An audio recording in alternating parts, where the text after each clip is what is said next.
Put the children to bed. It's time for Dan and Aldo to bare their souls.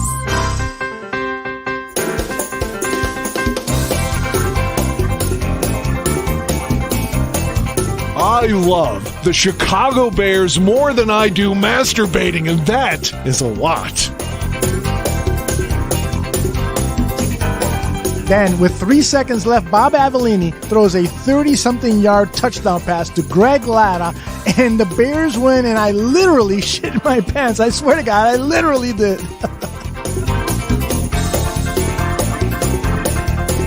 Eric Kramer, for me, I love the guy. He's a tragic figure. I mean, he embodies all that is.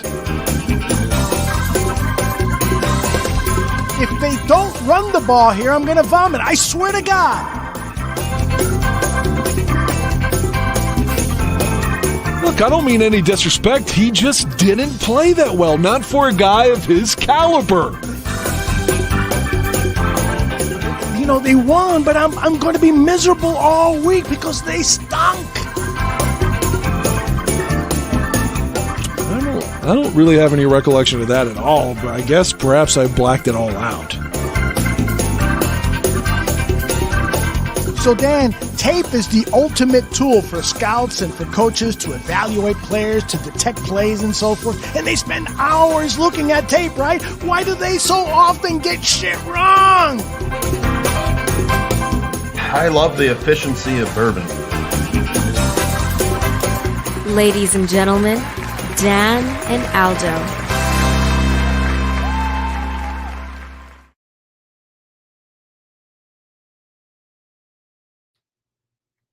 Well, this seems somber. Tooch? Aaron? There you go. Hey, can I lead with an anecdote real quick since we had dead air? Aldo, I was texting him stuff we're not going to talk about on air. We're not going to talk politics, but he and I were texting that, and he was leaving me. It was just saying delivered. I sent him a picture. He and I both have a proclivity to like women with hairy vaginas. So I sent him a picture of a hairy vagina. Within like 5 seconds, it says red. So he's not reading the politics, but I sent him a naked woman, and goddamn it.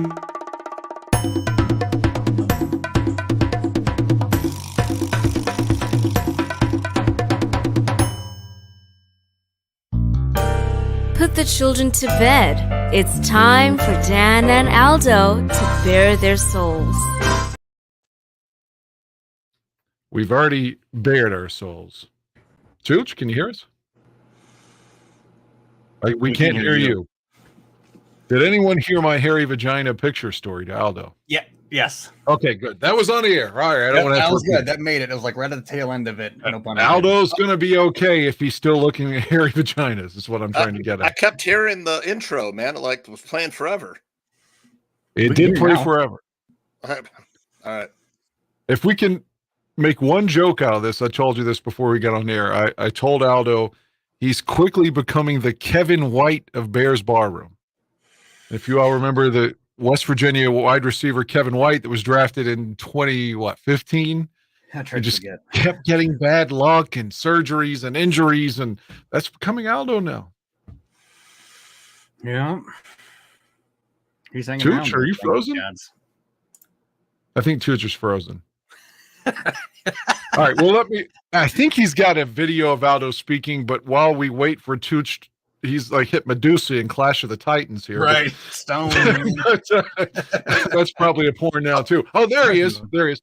I wanted to say real quick, Tooch, before you go to the Aldo video, the good news is as follows. Yeah. He could have lost his fucking arm. All right? He could have lost his arm. Surgery won. His arm looks beat up like he's played a football game, or maybe he's been in a wrestling match and the Andersons have targeted the one arm and just beat him up. And he was supposed to have surgery today, but the guy had food poisoning, which again you'd rather the surgeon tell you I've got food poisoning as opposed to I'm going to try to operate for 4 hours while I have food poisoning. So at least he's going to wait till tomorrow. Get the buckets. So hopefully Aldo will be home over the weekend, but I think we can quote the man in his own words. Do we have a video, Tooch? Yes, we do. Let me find that here. So I thought I was having some StreamYard issues. Yeah, I was trying to buy you time. Thank you. I appreciate it. Here we have Aldo in his own words. Pairs up. Hey, it's Aldo. I want to thank everyone for their well wishes and support, and for tuning into tonight's show. I know that Dan, Tooch, and Aaron are going to do a great job. I've cut together some clips from press conferences and media stuff, and I might add a comment or two to them just to share some thoughts that I have. But they're taking over this week and maybe into the near future. I don't know how long my rehabilitation is going to last. For those of you who don't know, last week on Thursday night, we were supposed to have a special Dan and Aldo and interview Devin Aromashadu and also talk to Will Wright.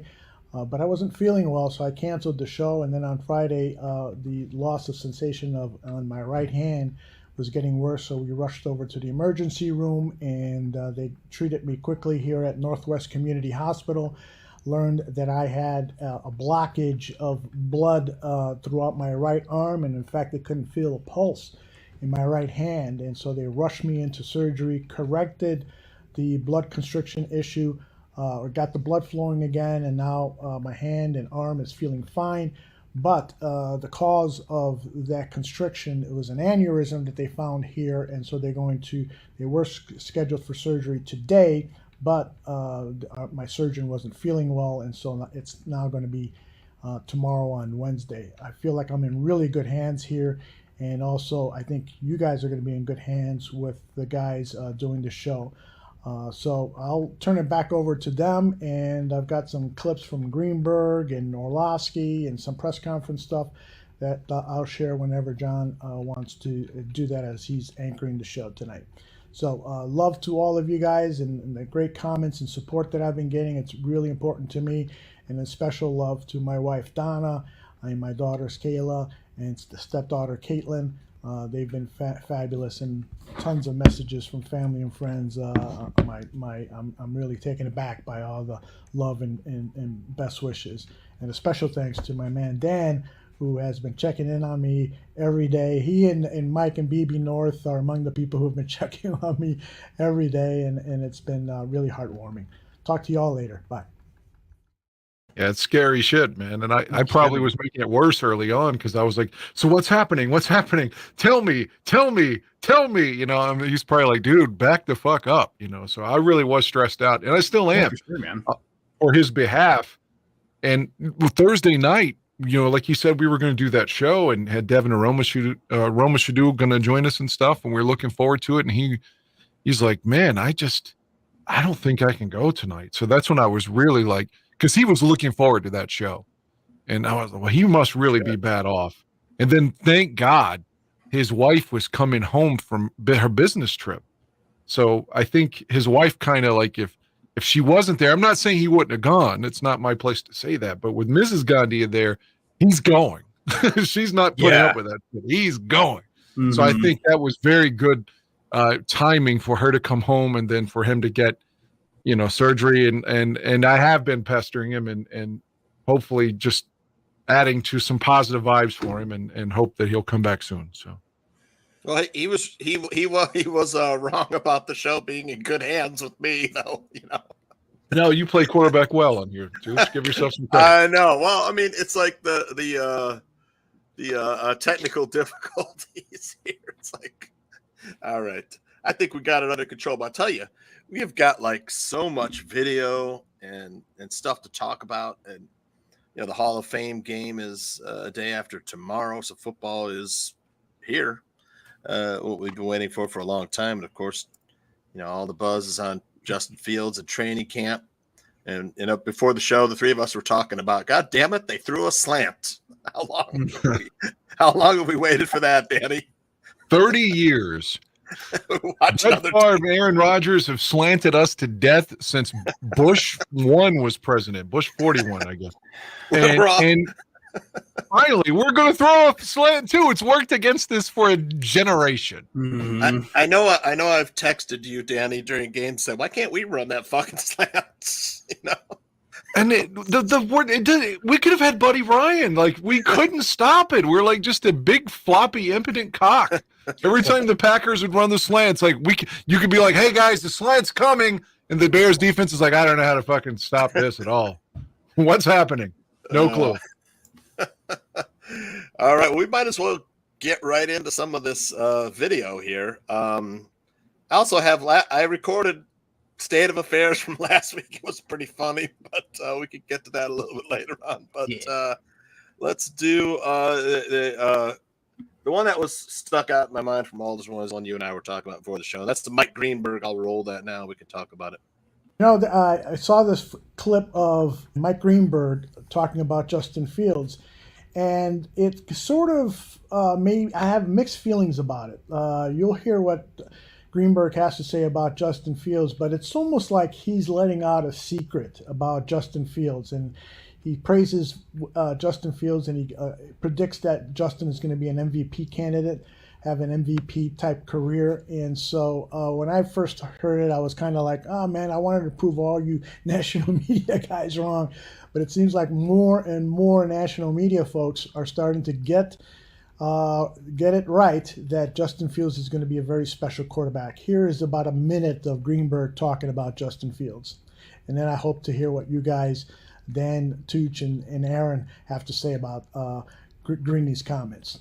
That some people thought the Bears should have used the #1 pick this spring on a new quarterback. Well, let me tell you why they didn't.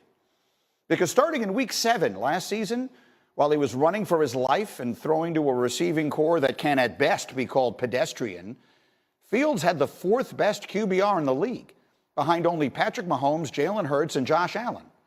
Now he is set to follow Hurts and Allen again. Those two are the modern template for quarterback development. They're talented, in need of patience and coaching, and now look at them. Well, Fields is exactly the same. Frankly, he was a better prospect than either of those guys were. The final piece to the puzzle came this offseason with the Bears' acquisition of DJ Moore. They are hoping he can be to Fields what Stephon Diggs and A.J. Brown were to his predecessors. And I'm here to tell you they got that absolutely right, all of it. The people of Chicago have been waiting all of their lives, like a century plus, for what they are finally about to have. Write it down. Justin Fields is going to be the next superstar quarterback in the NFL. Wow. Big words. I find him to be a very, lack of integrity kind of guy, the way he screwed over Mike, the other Mike. But that still makes me very happy to hear that, because usually we're used to hearing videos where the guy is telling us what's wrong with Justin or what's wrong with the Bears or why we're not going to be any good and why this is going to happen, why this is going to happen. It's like, this is probably the first time, other than the Cutler trade, since the Super Bowl, where we've been told that the Bears have something great. Am I wrong? It feels like it. Every quarterback we've drafted or signed hasn't. For every one of the guys we just saw, you have a Colin Cowherd though, so it's really tough to pick about who you're gonna hit your wagon to and win that kind of thing. I'm inclined to believe that Fields is going to work out. I think he's going to be, and I think he's got everything to make him great. But it's one of those, like we were talking off air, that we still got to see the passes. We got to see him command the offense. He's got to get rid of the ball, a bunch of that stuff. But I'm excited. That's for damn sure. And let me clarify, because Aldo was wearing a gown, I asked him, I was like, oh my God, have they given you a catheter? I've gone my whole life without a catheter. He said he'd rather die than have a catheter. Me too. I've never had a catheter. I don't want a catheter. Aldo, for the record, does not have a catheter. If Justin Fields is a bust, I may need a catheter or one of those colostomy bags, because I may just shit all over myself. I've been fighting this fight for 3 years now that he's going to be a great quarterback, and I think we're on the precipice of that happening, given that video other people are seeing. It's not just me, the meathead Bears fan. So I had a catheter one time, Dan. It was a nightmare. So I had hernia surgery in 2011, and my whole lower body was numb from after the surgery. And of course I wake up and they drink all this juice and here's some water, So it's well, you can't leave until you take a piss. And I was I really had to go, but I couldn't go because I couldn't feel nothing from the waist down. It's I still was hurting because I had to go so bad, but I just couldn't go. I couldn't nothing was working. So they catheterized me, man. I was fucking painful. You could hear me screaming down the hall. So yeah. Sure. Did it hurt worse going in or out? Going in and both really. Going in was the hardest. God, the worst. But I think I'd rather take a massive dildo in the ass than take the catheter. Stay out of my urethra, please. It's even worse. Cliff says some guys pay money to get those. Oh, yeah. You know what? My ex-girlfriend from last fall was telling me that there was a guy she had dated that like that was like his fucking thing was to penetrate his urethra, and it was a thing. And I that's never going to be my thing. No. Nah. Kill me. So I think Dan, you and I and Aldo had talked around the end of last season, maybe a little bit in the off season, that the type of quarterback that teams are looking for is someone like Justin Fields. That's the new thing. I forget who was saying. I think it was when Nomad and Shorty were on the show with the four of us and Aldo. Well, Aldo clipped a little bit of that. The clip's a little bit longer, maybe 2 minutes longer. And there's He's a part been busy. where, yeah, he has been busy. Yeah, but there's a part where Greenberg is telling the story of Justin Fields, the number one of the, if not the top, he was a top 5 recruit coming out of high school, and had 67 touchdowns and 13 interceptions in his career. Between mostly at Ohio State. He was the backup to Joe Burrow, not Joe Burrow. What's the kid's name? I forget the quarterback at Georgia. He was the backup too, but 67 touchdowns, 13 interceptions. So, I mean, a lot of people, they're not surprised that he'll be good in the NFL. There's still a lot of people out there who just say, well, he's 5-20, can't throw. He's a running back playing quarterback. And man, I can't wait until he proves everybody wrong. We'll see. I'm not going to talk about it either way. So it's just, goddamn, only a couple weeks until we find out. And I saw that they did plan on having him play a little bit in the preseason, so we'll get to see a little bit at least. But yeah, I want that. I want him to play. I mean, I don't necessarily want him to play in the last game, but at least give him a complete half in that second game. Mm-hmm. Well, here, and maybe just a series in the first one, but yeah. Let me first get rid of that quote. I've got something actually shows what you guys are talking about. A Bears plan for Justin Fields to play in the preseason opener. What do you guys think about that? Unnecessarily risky. Greg Gabriel would be like, that's Mike Florio. You can't believe anything he's saying. He hates Mike Florio.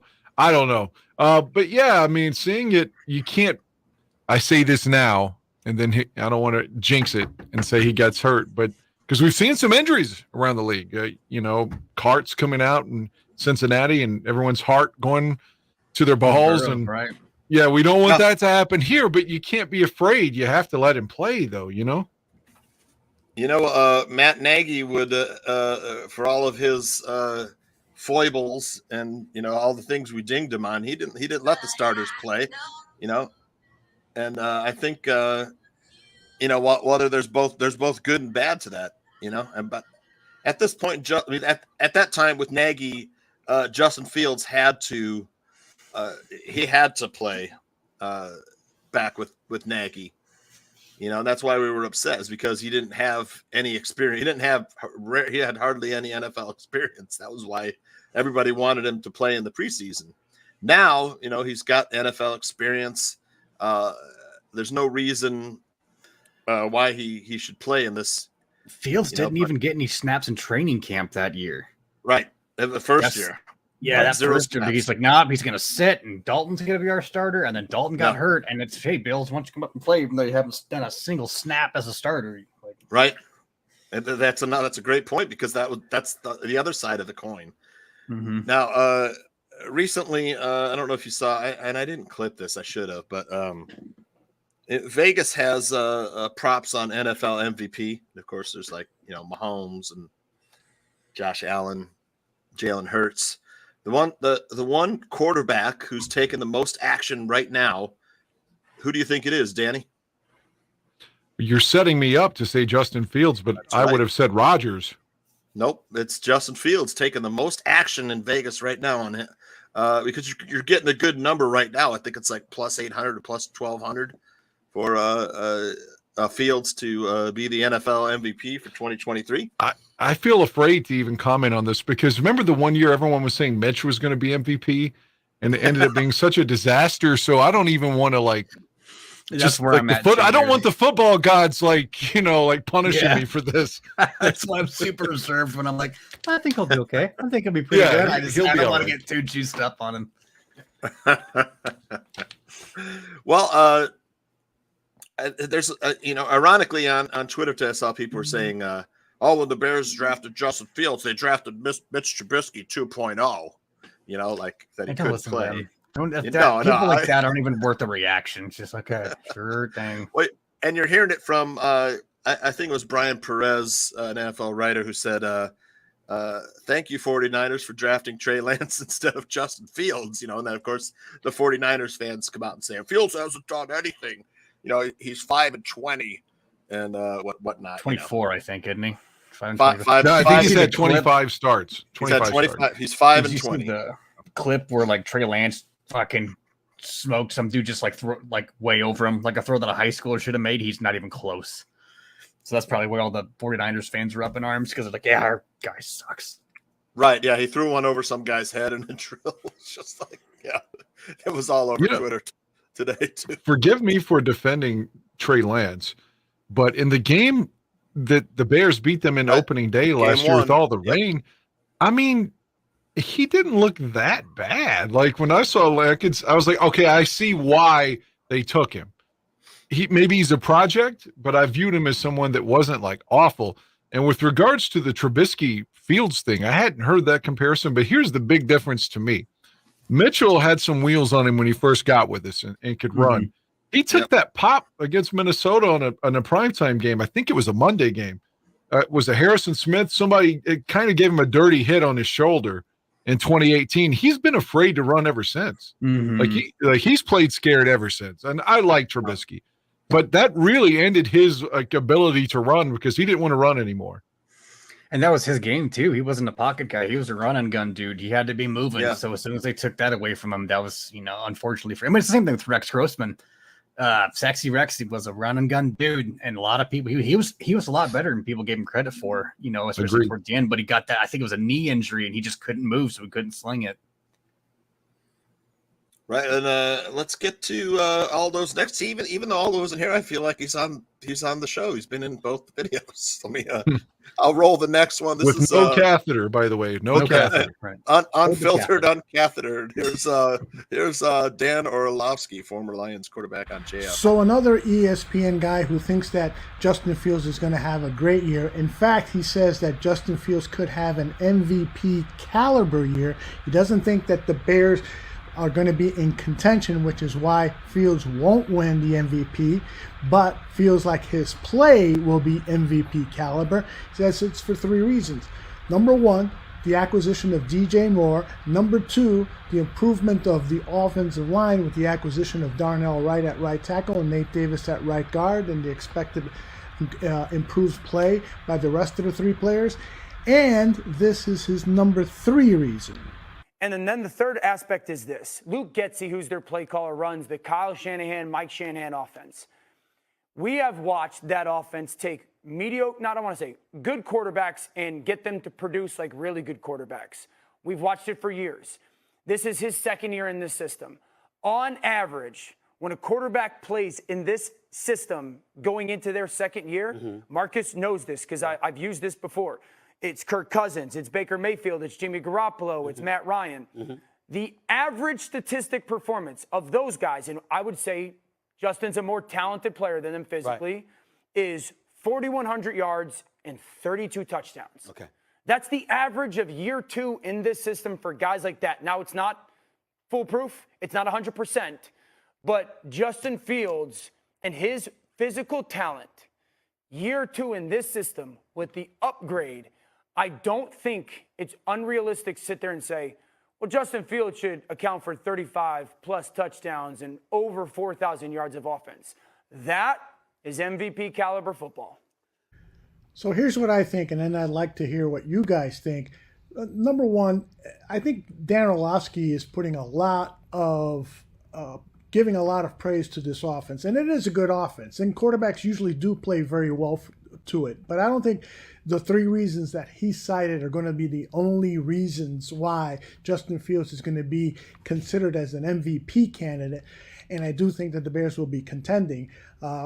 I think that the reasons also have to do with Chase Claypool and Darnell Mooney and Cole Kmet. I think those 3 are pass-catching weapons, and Robert Tonyan, you can add him to it. I think that the whole arsenal of offensive weapons that Fields is going to have to him are going to be a major part of why Fields' numbers are going to double than what he had last season. So I'd love to know what you guys think. What do you think is the number 1, 2, 3 reasons you think that Justin Fields could potentially be an MVP candidate in 2023? Who wants to go?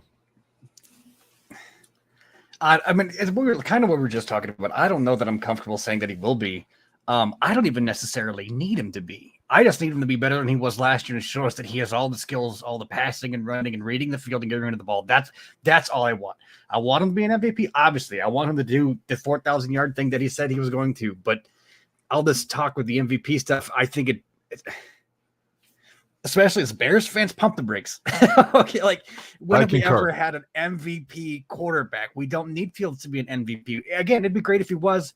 But I need him to be better, and I need us to know that he's the dude going forward. I don't even want to talk about the MVP conversation because for me, it's not important. I think he is going to be the guy. I mean, he's only entering his 3rd year, and the Bears theoretically could lock him down for his 5th year with this same contract. So he's here for 2 more years, bare minimum, probably 3. Mm-hmm. Even if they give up on him and then draft somebody next year, like he would still be there. It's not like they're just going to cut him. I mean, but I guess they did Cade McNown, but that's the aberration. So I think he's our guy. I'm wearing his jersey once again right now. I want him to be the first Bears quarterback ever to hit throw for 4,000 yards. I'd like to see him break Eric Kramer's record for most touchdowns in a single season as well.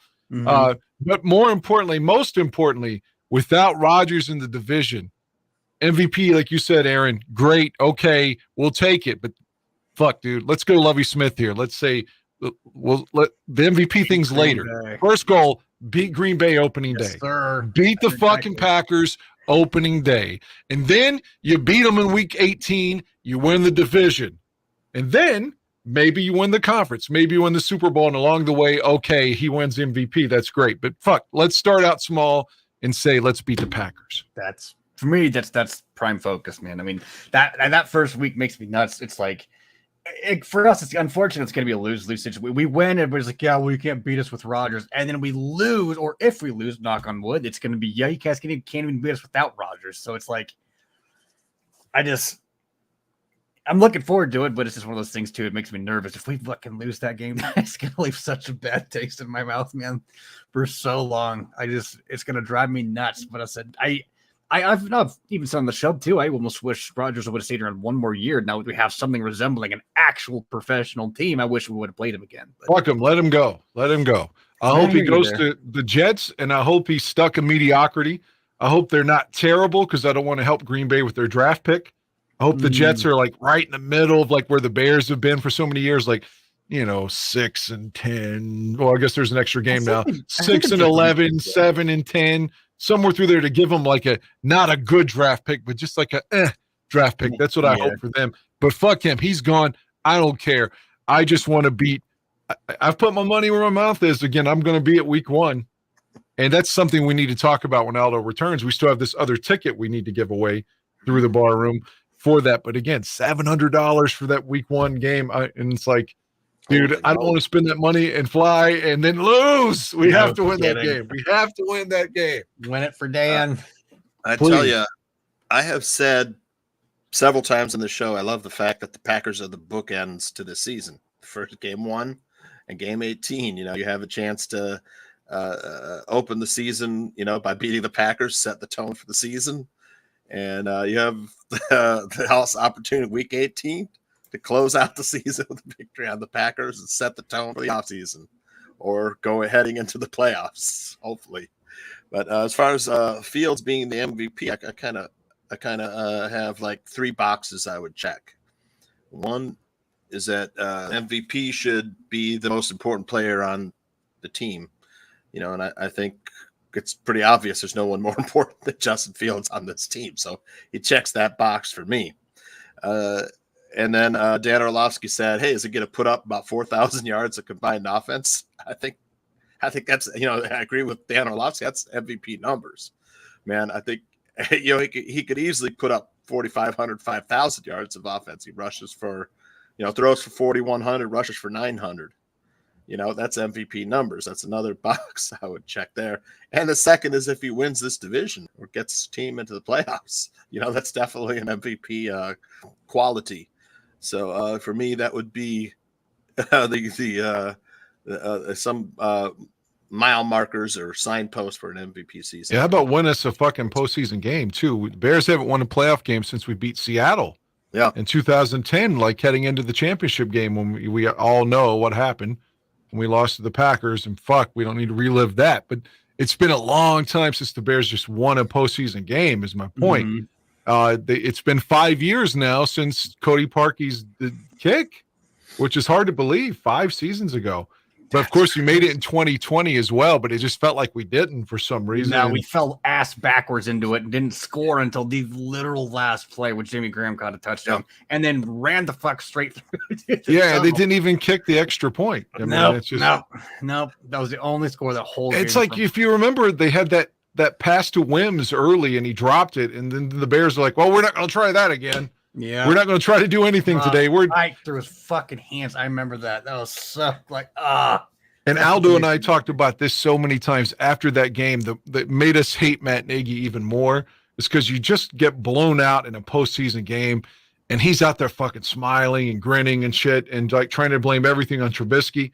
But our theory was he was told he's coming back before his press conference because he was too happy after getting blown out in a fucking. Imagine that had been Mike Ditka out there getting blown out in a playoff game. He's not going to be out there smiling and grinning and shit like Matt Nagy. Well, I'll tell you, before the show and today when, Aldo told me I'd be, running the show and stuff like that, I said, man, we're going to have a ton of good football talk. And yeah, we're neck deep in it. I love it. So Retro, once in a while will make a good point here. He says that Mitch Trubisky was like 25-10, but where is he now? Like, Fields is 5-20. Who'd you rather have, Aaron? Fields, right, Danny? Mm-hmm. Right? Unequivocally, Fields. Unequivocally, not even close. Right on. So thank you for that. Thing. Is he still in Pittsburgh? Yeah, as far as I know, he is. I didn't know if they cut him. He yet. might be a free agent because I think he had a 1-year contract with Pittsburgh.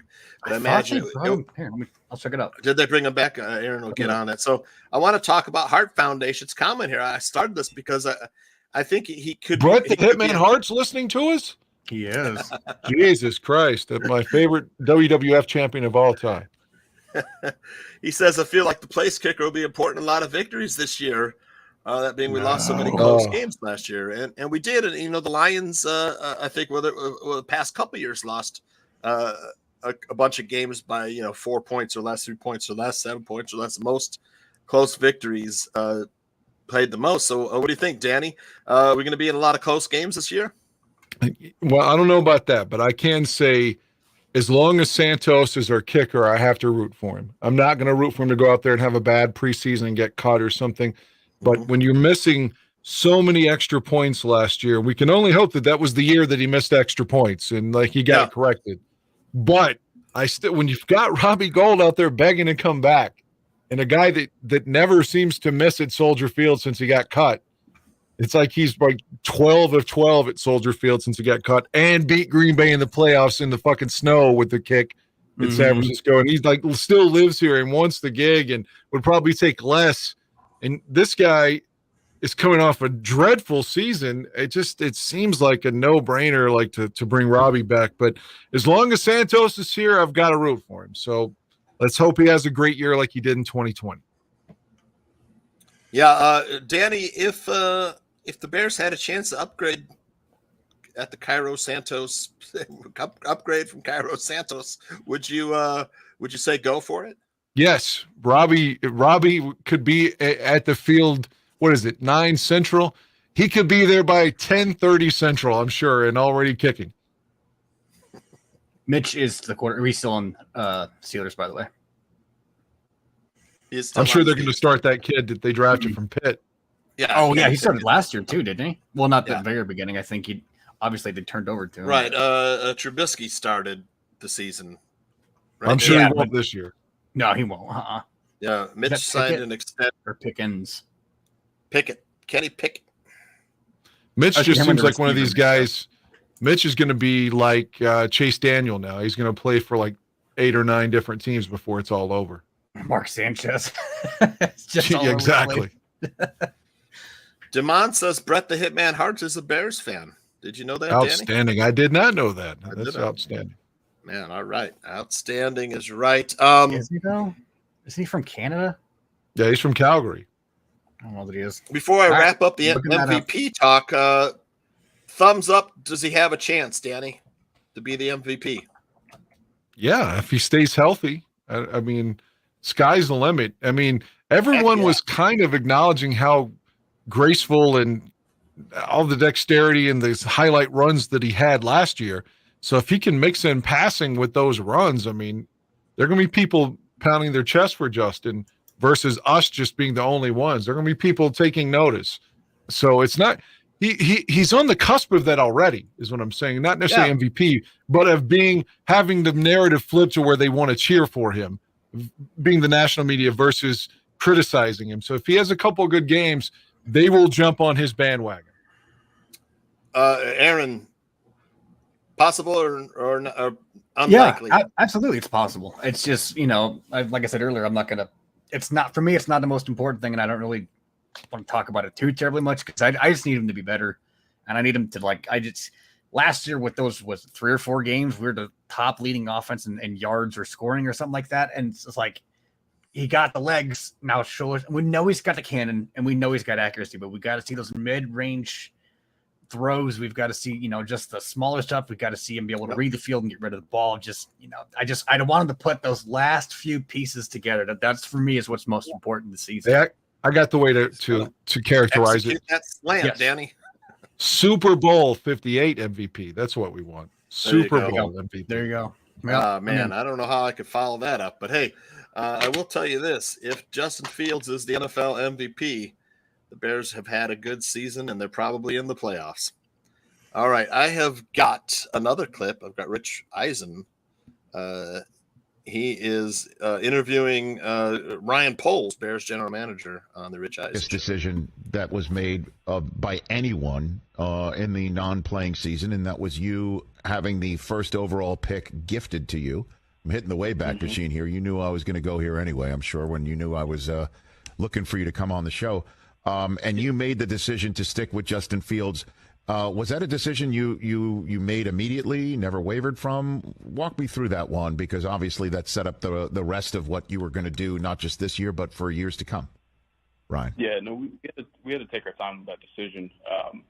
You never want to be in that spot, but opportunities can present itself, to improve your football team. Mm-hmm. We just had to figure out how we wanted to do that. So we went through the whole process. We had to look at all of the quarterbacks and then kind of see how can we impact our team, in the biggest way. And I was really encouraged on the way Justin played in terms of making plays, and I'm excited to see him take that next step as a passer. And I really believe if we can get both things going, it could be a really dangerous combination and help our team get to the next level. And then at the same time, it's as a decision maker and a team builder, it was a cool opportunity to improve our team today and this year, but also set us up for success, with draft capital down the road as well. So we could do both things at the same time, which got us excited. And I thought it worked out really well. No, I mean, my gosh, forget the draft capital, which obviously you're not going to. That's your job. The fact that you get to keep Justin Fields and get DJ Moore for him is what one would call a value add. So was that always part of the package with Carolina when you were going to go there? Just like you could, we'll take one of the best receivers that few people talk about and stick him here in Chicago, Ryan? Yeah, there's a lot of different scenarios, but that was one that I was convicted about for sure. Which obviously well documented. It was really hard for Carolina to get to that point. But I was excited to get him in the building. And I tell you what, if you're at training camp and you see the plays that he's making and the chemistry him and Justin have built so far, you got to be excited for what the season is going to look like. Walk me through that chemistry part, because obviously that's something you have a front row seat to, and we don't. What do you got for me there? Yeah. Anytime you add, a new receiver, there's a timing element that's got to be put together, and they got to know what yardage to get to in terms of the routes, and also kind of understand the speed the receivers can give. How are they when they get out of the top of their route? And you can see that flow. You can see anticipation from Justin, which is really cool to see, and also trust. There's a trust element. Can you just let it rip and let your guy go make a play?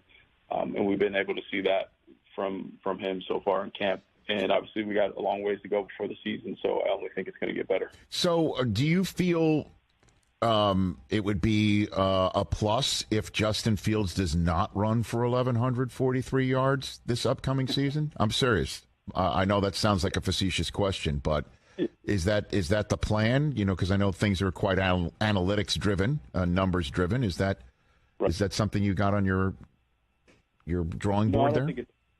I don't think it's ever the plan. I do think with increased protection and more weapons to throw to, he won't need to run as much. But you sprinkle that in, and obviously having the threat to do that on occasion, maybe not at the same volume.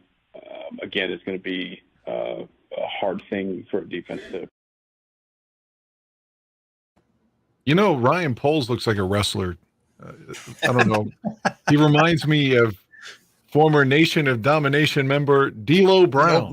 Yeah, I knew exactly where we were going with that as soon as I heard it. Who's a Bears fan, actually, by the way? Yeah, everyone's a Bears fan. Yeah, he's a big time Bears fan. Yeah, Danny, Seth Rollins is too. Oh yeah, you're a huge Bears fan. Can you imagine if Ryan Poles had done the unthinkable and traded away Justin Fields when he got here because it wasn't his pick? Oh my God. Yeah, that would just be like, we said it so many times on air. Had that manifested, you just know whomever got him, he was going to go ball out there and make the Pro Bowl and make the playoff 100%. games, and wins and postseason wins, Super Bowl, and then we're just going to be sitting here the same old fucking Bears trading away our assets. And yeah, that would have been a putrid scenario, to say the least. I might have turned in my Bears fan card, Aaron. You know what, dude? I'm glad you said that, because I was talking to a buddy of mine. I'm like, I can't. If that happens, I'm done. Like, I can't fucking do this again. I cannot go through another quarterback, and he's going to go tear it up just like every the great player we've ever had. And that was the talk around the draft. They should trade Fields and draft what's the kid's name? Bryce Young. I didn't think they were going to do that for a second. To be honest with you, Bryce Young's like 5'9". No. Now, Aldo and I had a discussion off air like 2 days ago. Let's see what you all think about this. Now, it's easy for us to take cheap shots at Green Bay, but I'm being serious here. Like, what is your honest thought? This is what I said. I'll tell you what Aldo responded. I said the Packers fans are basically like spoiled, rich kids who've never gone through any adversity. Again, I use the Rocky III analogy. They're like fucking Stallone riding a motorcycle with Adrian and getting paid, and we're Mr. T fucking training, coming after their ass right now. So what I was saying is that the Packer fans, they've had everything so easily handed to them. I think if they had like 2 or 3 years like what we've gone through, and simultaneously if the Bears are winning, you'll watch a game and see Lambeau will be half empty. I mean, I think that they would give up on their team if they ever had to go through what I don't know if they would. the Bears fans. Aldo said no because there's nothing else to do up there. I was literally gonna say that exact same thing. No, they got tickets. They're gonna fucking show up. What else will they do there? They could easily jump to the Jets too with Rodgers and flip flop. Right. I could see. I don't think that they could sustain all the losses that the Bears fans have over the last 30 years. I agree. And still be passionate. And fuck, if that makes me an asshole, it makes me an asshole. But I think Bears fans are way more passionate than they are. I mean, they'd be winning on the cusp of like going to the playoffs again. Would be upset over just a myriad of petty bullshit and like against their quarterback and against this. Like they've never had to suffer the way we have. And I think the Bears fans are hungry.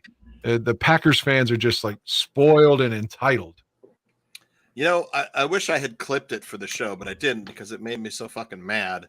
But there was a tweet of an article from, I think it was gambler.com, like ranking the smartest NFL fans of each team. Like I think the Bills were number 1, the Packers were like number 5, and Bears fans were like 29th. Fucking Packers were number 9?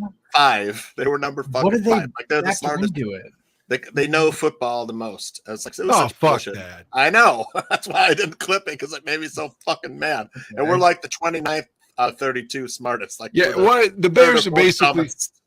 Now I know people will say, well, it's because the capacity's smaller or what have you, but the Bears basically sell out no matter what. Soldier Field is sold out, even if the Bears are 3-14. There's people there. The only exceptions I can think of is like maybe the Christmas Eve games that they've had or something like that. But for the most part, even when the Bears are shitty, the fans are there. The fans have passion.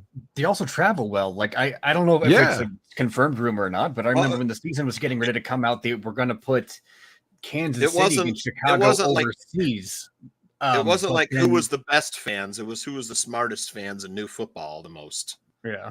Like, knew the game. Well, I know the point Aaron was about to make. The rumor was that Kansas City wanted the game at Arrowhead because they feared that there'd be more Bears fans arriving in the overseas game in Germany versus if they have it in Kansas City, they'll at least have home field advantage. If they travel somewhere, the Bears fans will travel better than they will. Right. Yep, exactly. Right. So back to Rich Eisen, he posed that question to Ryan Poles. Fair enough. And then he talked about Poles having the number 1 pick, and how Poles responded, how he improved the team by giving Justin better protection. The offensive line has been rebuilt. He should have better protection. More time will be running for his life. And he put weapons, all around him. You got DJ Moore and Chase Claypool and Darnell Mooney to throw to. They drafted a running back who looks pretty good, and they've got Dante Foreman and Khalil Herbert too. Not only that, but there's a guy out there, Danny, who you didn't like initially, that just got a big contract. I want to ask you what you think about the Cole Kmet contract. Let me, before I answer that, I don't give think a shout out to Dan didn't like Cole Kmet. I just don't think he'd seen enough, and I'm kind of the same way. I didn't even interrupt, but Danny and I were a little bit hard on him for first, though. We were a little hard on him. I was too. It's just I don't think he's like I hate him. He's just like I'm not saying anything that I like out of him. I'm sorry, Dan. I just want to shout out Eduardo Miguel because what a take that is. That's a good point. Saying that, hey, he wasn't too proud to say that the previous administration brought us Cole Kmet and Justin Fields, but fuck it. I mean, there are guys, and we're going to re-sign them. So that is a lot of GMs would have, like we said earlier, would have moved on from Fields because that narcissism in them is saying I didn't draft him. Like so, coaches what? Too same thing. It's like fucking draft him when I'm not going to play him. Like it's the same thing. So that's pretty cool, especially coming from the fucking Nagy arrogance era and Ryan Poles thing. Ryan Pace. Was trying not to do that. Did it. So it's just like it's really cool. Ryan Poles like, we got some good players from the past regime. We're gonna. And when Nagy started to suck very quickly, mind you, after 2018, that was the narrative that, I didn't draft Trubisky. I need to get my own quarterback. Yeah. So, but to answer Tooch's question, initially Kmet, I've said it many times, if you go back and watch the first couple of years, it felt like Kmet was always falling down. I don't know why he had the wrong cleats. It's like if they were on grass, he had the fucking like the indoor Walter Payton Center cleats on. It's just like the dude's always falling down, and he could catch one of those little bubble screens, and one person against him would like just basically reach out their arm and he would fall down. Yeah. He couldn't break tackles. He couldn't stand. He was dropping passes. And then all of a sudden last year, like he showed you the dude's got great fucking hands. Dude, he was able to stay on his Atlanta. feet. Yeah, oh my God. That's what the I'm saying. one That's that should have been catch of the year. Fucking jumped up, got hit, still wrapped up and caught it. Like that for me, I was watching it with a buddy who was a Falcons fan. He's like, that was a hell of a catch, dude. I'm like, yeah. Don't you think that that's the catch that got him paid? Honestly? If you were putting together your highlight film of your entire run as the Chicago Bear, if you're Cole Kmet, that's your number one catch. 100%. There's no doubting that fucking catch got him a contract, and deservedly so. And our friend Dan, the other Dan, was at that game in Atlanta for that, and that's just an amazing catch. So initially, I thought Cole was going to be a bust, and I owned that. I say he's proven me wrong. And so be it, man. Please prove me wrong. I want him to succeed because, again, the guy grew up a Bears fan. So I want him to succeed. But, yeah, I did think initially he just didn't have it. And not that I hated him. I just thought he sucked. But he's proven himself to, I'm just a guy on the couch. I need to be where I'm at and shut the fuck up. So I'll take it. No, I was right there with you. Like I said, there was a lot of times, too, especially it seemed like for the first year or two, almost seems like he was afraid of contact. He was like, catch the ball. Product number one, and he'd do it, and then like he'd just shell up. So like if he got hit, he'd fall, or he'd trip or fall. It didn't seem like it seemed like he was solely focused on which. If you're going to be focused on one thing, catch the fucking ball. But it seemed like that was his primary focus, and as soon as he had it, he was like, okay, don't lose the ball. And everything after that, he just wasn't doing it. But like the tossing it to him, catching it, running that's what they showed when they drafted him too. Is all this like running over people and yards after the catch. So it seems like he's finally comfortable enough catching the ball and able to do that kind of thing. Well, I'll tell you, he broke some tackles last year too. Mm-hmm. The chat room has come alive with this Kmet talk. So I want to first, Danny, what this will be Kmet's fourth year or fifth year? I think he came in 20, right? Yeah, that's why I think he's only played 3 years.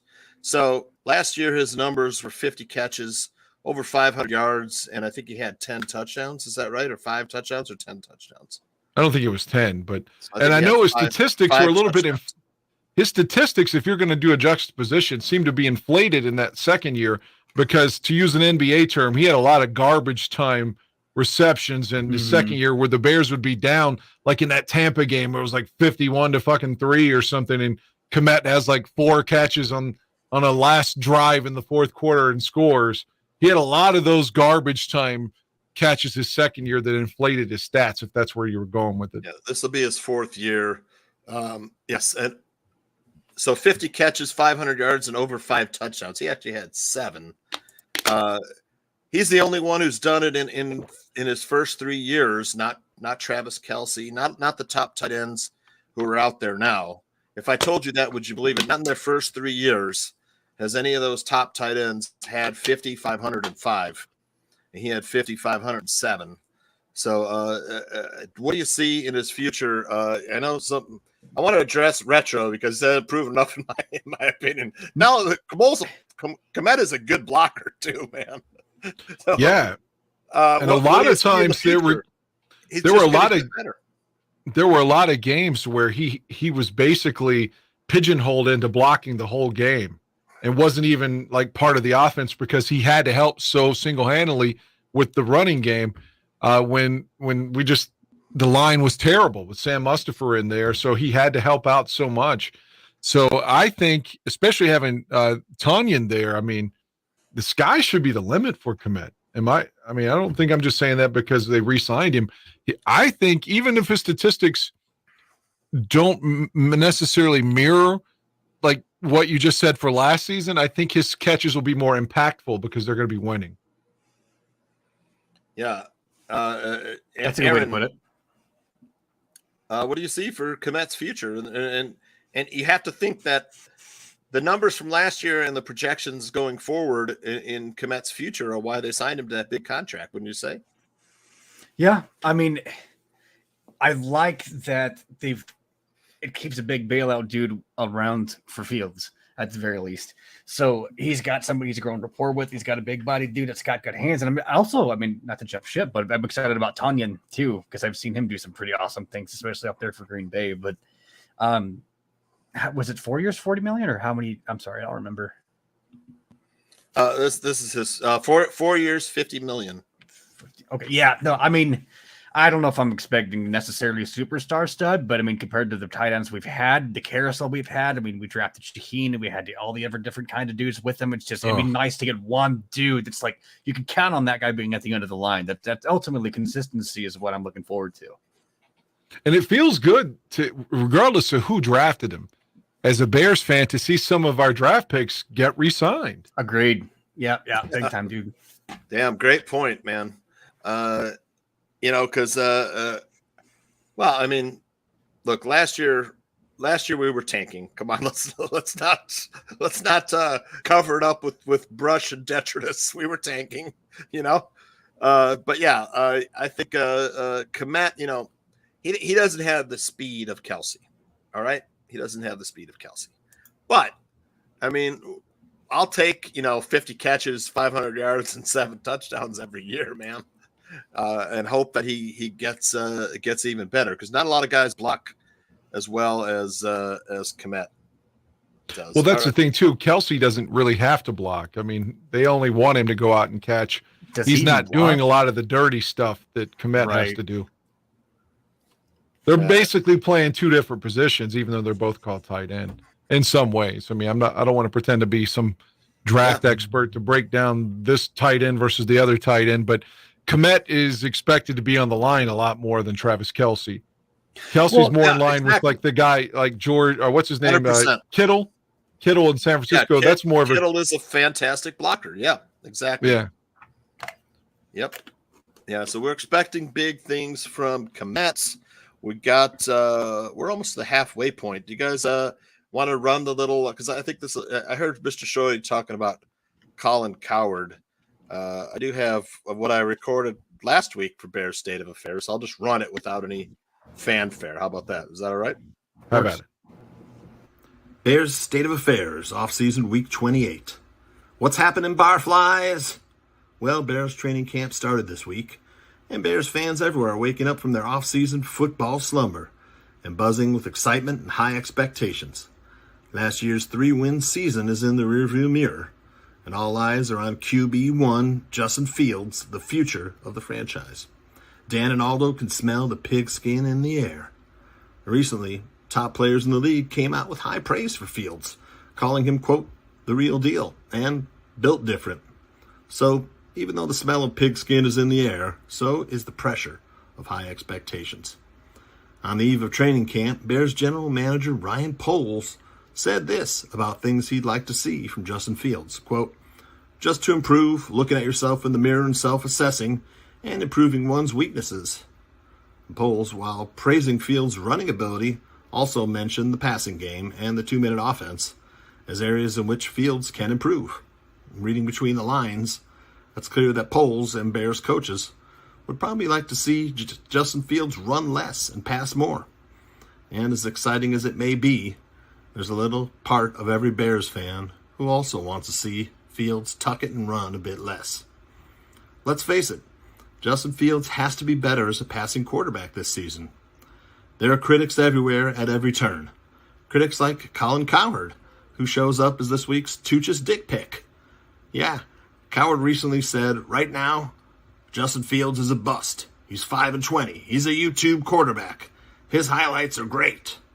Look, we all know there's no scenario where the Bears could take a legitimate step forward in their long-term plans if Fields does not improve as a passing quarterback. We've seen the running ability like no Bears quarterback ever before, but we need to see the passer that we all think Justin can become. Here's what Justin had to say. This offseason has definitely been easier for me in terms of diving deeper into the playbook and just getting a better understanding of it, Fields said.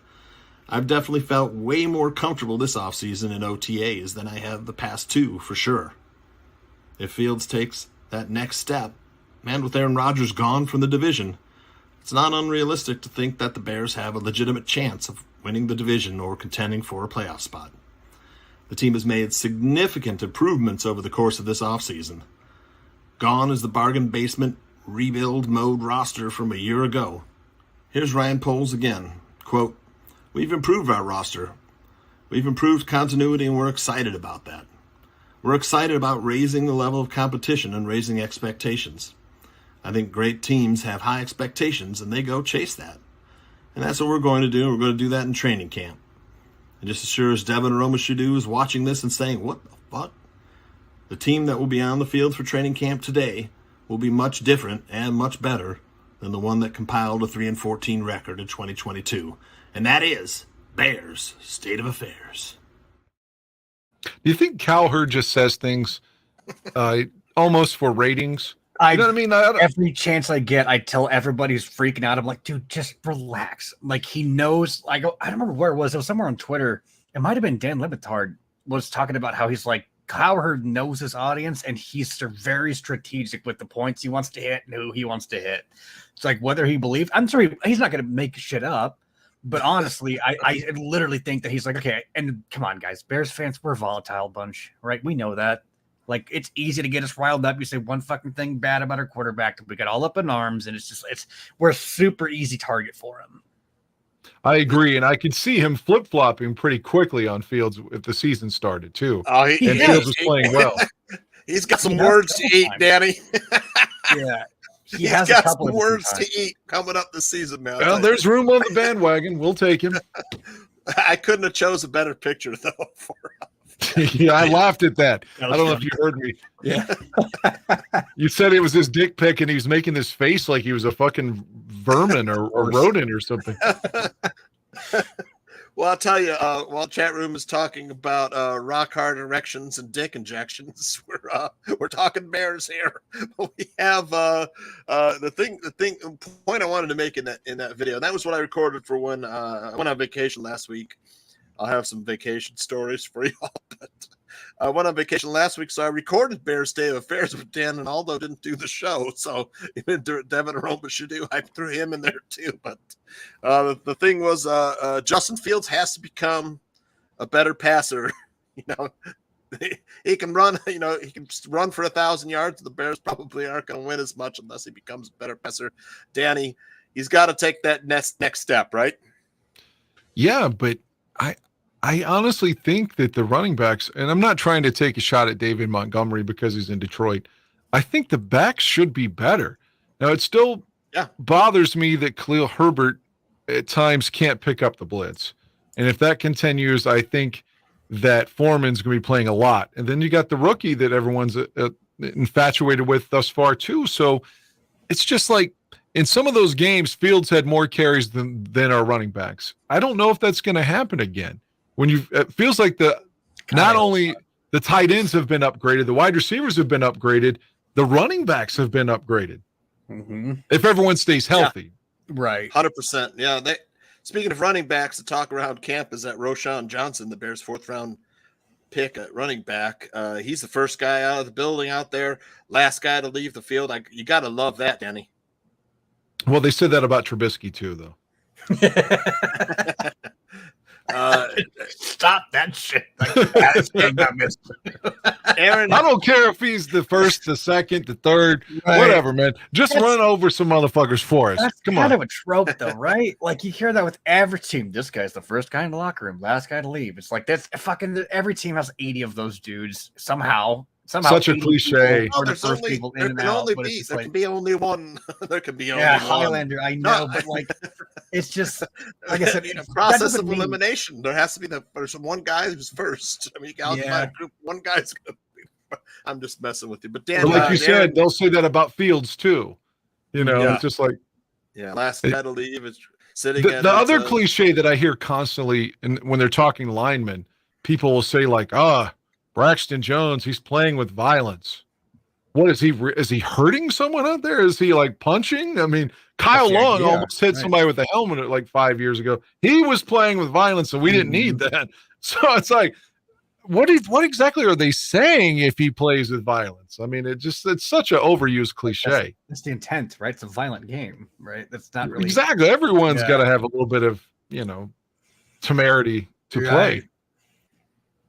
Right on. And Aaron, I mean, so much hinges on Justin Fields developing as a passer this season, not only in the face of critics, not only in the face of the high expectations of fans, but the Bears' future, the Bears' win total. Everything hinges on him taking that next step, wouldn't you say? No, absolutely. I mean, with any team with it, that's the same. It's kind of that weird holding pattern where it's like, okay, he could be the dude. And we've said that a bunch with a bunch of different guys, but that whole Fields thing feels different, right? We've seen, 4 weeks with being the worst team in the NFL for 4 weeks. We were the most exciting thing on NFL. So it's just kind of, the kid's got it. And we've seen the throws downfield. We've seen them, everywhere else. We just need to see the short passes and we need to see him get rid of the ball. But, there's honestly no reason to doubt him at this point, as far as I'm concerned either. Yeah, I like what you said. He said, like, he's got it. Mm-hmm. That intangible, he's got it. Mm-hmm. I mean, other than, I don't know, maybe Devin Hester, how many people can we say he's just got it, that charisma? Probably going back to Walter.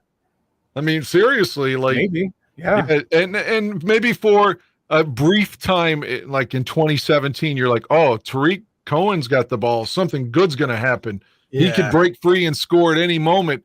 And probably he could, if had he not gotten hurt, we could still be saying that. But Fields has it. Yeah, he has it. That intangible. I agree so much. Yep. I mean, he's a guy who could take it to the house at any point. Defenses are going to have to pay attention to that. Now he's got weapons. DJ Moore could take it to the house. We saw that in practice today on the quick slant, taking it all the way to the house. He's got the deep ball he could throw to Claypool, or to the new kid, Tyler Scott, looks good. And also, you still have Darnell Mooney, breaking people's ankles, getting open, getting the separation. So, and then, like we just talked about, Kmet, too. He's out there as well. A lot of weapons. Well, let me throw you a ball into the post not here. Say Darnell Mooney breaking ankles, please. I was going to set him up in the – I'll play point guard on this one and set you all up because I've been pondering this. So we're going to keep maybe 7 receivers, probably 6. Okay? So we know, barring injury, we know it's going to be Mooney, it's Claypool, and Moore, and go from there. Who are the other receivers? Definitely Scott. Tyler Scott. Okay, so that's 4. He gives you something that a lot of the other guys don't. St. Brown, they love his blocking. He's probably going to make the cut. Agree. And then Poles, I mean, it all comes down to how attached he is to Velus Jones. I've heard from CHGO that he's done much better. I've heard that he's catching the ball, but I've heard that he's really stepped up these past couple of days. Yeah. And then there's a kid. I mean, you're going to have to. We still got Pettis and EQ too, don't we? Yeah. Well, I said EQ because his blocking. Right. So the main 3, you said Tyler Scott, and probably St. Brown. I think are your 5 because they they value his blocking. So then if they keep Velus Jones, there's 6. Then there's probably a spot for one more person who's going to play special teams. May that be Pettis because he returns the punts? I hope That's not. what I was thinking. But it could be one of these other kids. I don't know.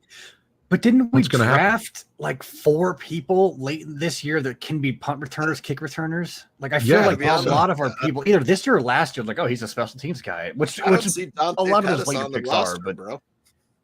No, he's there. They brought him into camp. I think he got hurt though. Didn't he get hurt in the camp the other day? Hold on. Yeah. Non-football. He's on the non-football injury list right now. Dante Pettis. He's a 6-year NFL veteran. So I mean, he's got a lot of experience. That's hard. A kid that's been turning heads at training camp. He's a little guy out of Rutgers, but Aaron Crookshank, a guy who makes spectacular catches, can return punts, got a lot of speed. Maybe he's a guy that makes the team, or more likely a practice squad player. But man, I don't think they keep that many, man. I just. So where you think 6? I think you're looking at those 5 we mentioned, and probably Velus. Yeah, Velus and Pettis, and that's it. The rest of the guys are going to be practice squad eligible. Pettis may not have great hands, but he fucking gets open. You know, it sucks if he works on his doesn't hands. matter if you have No, I don't care. that armless dude over there, he gets fucking open. He's not gonna catch Josh anything. Bellamy got open. Yeah, he did, and then went to prison. He did, man. All right, so I was gonna ask you guys, while we're talking about Justin Fields, it's been a long time. Probably it might even be never since we felt like we had a quarterback this good. I want to gauge your level of excitement for this upcoming season, because this might be the highest it's ever been for me in my entire life. Wow. You're like I was pretty high when we drafted Trubisky. I was kind of like, okay, we had the number 2 pick. We picked a quarterback. I wanted Patrick Mahomes, but sorry, but yeah, I know. I would have taken Mahomes at number 2. That's just me. I was number watching the 3, draft whatever. on my phone, we had pick and I was 3. working. I would have sat at 3 and grabbed Mahomes, but that's me. I mean, this is the most Bears thing the possible. highest excitement I've ever had before a Bears season. You mean with the quarterback or with the team overall? The team overall, the quarterback, everything. Wow. No, when I was a kid, I thought every year the Bears could go back to the Super Bowl. Of course, 88 Bears go to the championship game. And then I thought for sure, 87 and 90 and 91. I thought, we were going to, second round in 90. I thought that with Ditka was there, I thought we had a chance every year. So my expectations are through the roof. Following that 95 season when the Bears went 9-7, and they brought in like Brian Cox to help the defense, and then they beat Dallas on opening night, defending champions Monday Night Football. I thought the 96 Bears, man, we were going to do it. And then Eric Kramer broke his neck in week 4. So again, the 06 Bears, the 05 Bears that run, the 2010 Cutler, first couple of years, I thought, man, we're going to win it. So I will say this is the highest I felt expectation wise, probably since Jay came over. Okay, for sure. So 40 or so years ago for me, 35, 40 years ago, it was 84 going on 85 for me. I was like, wow, 84, we had a good team. We just didn't get there. Next year, we got a really, good chance of that defense. But so I remember being high that year on the team going into the season. But Aaron, where are you at? How high is your level of expectation for this season? I mean, high. I would. Are you talking 1 to 10, or same as you? It's just. Can you remember a because point when there's been high? Years where I legitimately thought, the year after the double doink, I legitimately thought, okay, next year we're going to be fucking. Yeah, the 100th season. The Bears' 100th season. Sky high. I was probably higher then than I am now, only because I still think we're maybe a year or 2 away from being that fucking good. No, and that's not being cynical. It's just reality. No. Even with all these new people, if they're all meshed and give us 1 more year together, kind of a deal. But that's next to that 100-year celebration. It's probably right there. Yeah, no, like you said, that was back when we still kind of believed that that Matt Nagy was a good coach. And then after that 100-year, we were like, I was like, get him the fuck out of here quick too. That's Nagy, the funniest part, because I thought it was the Nagy greatest thing. I didn't see it. I didn't see everything that Two Chiefs said, and even Phil said. He's like, Phil knew instantly. He's like, he's a fucking fraud. And I was on sky high, man. I'm like, this guy's great. He's got all these cool things. I wanted him gone after that next year. Second season. Not even close. I would have fired him after that second season, Danny. I know I was on record for that. You were. I can vouch for you. You did say that. You're like, and the Bears were still, it didn't feel like we were that far off after 19. It felt like maybe 20 they could rebound or something and be like the 18 team. But you were like, fuck it, he's got to go. He's the problem. And I'll give you credit for that. You did say that just the way Shane Marsaw immediately said Cody Parkey is a terrible acquisition. He's a terrible kicker. We shouldn't sign him. And then what did he do? Fucking cost us a playoff game. So yeah. The smartest man in the bar room. That's why they called him. He was right on Cody Parkey right off the bat, man. Yeah. Yeah, it was. Let's see. Let me get to a couple other things, Danny, I had put out there. Okay, so here's some highlights from training camp. This is what's going on here. These are some good observations. Day 6, Bears defense against the run is trending upwards. We need that, Danny. We weren't that good against the run last year, were we? Oh man, they were so bad last year. Oh, They couldn't. The front four couldn't stop the run or the pass. It was the worst defensive line I think I've ever seen, and that even goes back to the Mel Tucker years when they were just dreadful. And number 2, Justin Fields threaded the needle a lot. We've been waiting for that. Cutler used to try and thread the needle all the time, but man, we need Justin Fields to step up in that area. I still think Jay was better than it could if he would have been on a team with more talent, like in terms of his numbers and stuff. Yeah, I mean, so be it. That's over with now. Yeah, I agree. Like Fields is our guy, man. So I love seeing anything positive from him. Yep, DJ Moore and Fields duo of 2023. I like to hear that. If DJ Moore and Fields are a popular combination, they're hooking up every week. The Bears are going to be doing pretty good this season. Claypool and Mooney, but yeah, go ahead, Danny. I'm sorry, I was just going to say, and I feel DJ Moore isn't like such a push. Like, you remember when we signed Allen Robinson? Everybody's like, "Oh, we got Allen Robinson." Allen Robinson's a number 1 receiver, and I was always skeptical of that. And it felt like I wanted him to be, but like I didn't really think if you give me truth serum, I'd have been like, this guy's not that good. But I feel like DJ Moore is a little bit underrated, if that's possible. Yeah, he's a good one, man. I'm telling you, to do what he's done with the quarterbacks he had, like Sam Darnold and just really the best quarterback DJ Moore's played with has been Sam Darnold. I know. Hey, don't forget he played with Bears backup quarterback PJ Walker as well. Right, PJ Walker, and I want to say I don't know how long DJ Moore's been. I remember Josh McCown being over there for 1 year. God, McCown was a Panther. I don't remember that at all. He was on the Panthers for a year. Wow, I'd forgotten all about that. Yeah, Claypool looks good from what I've seen. I know I've been hard on Claypool just because, I know it's just the preseason. With Claypool, I still need to see it from him during the regular season. But I wasn't a fan of the trade. If he finally puts all that immense talent and the big body and all that speed, to good use this year, hey, a change of scenery sometimes does players good. I'll be happy.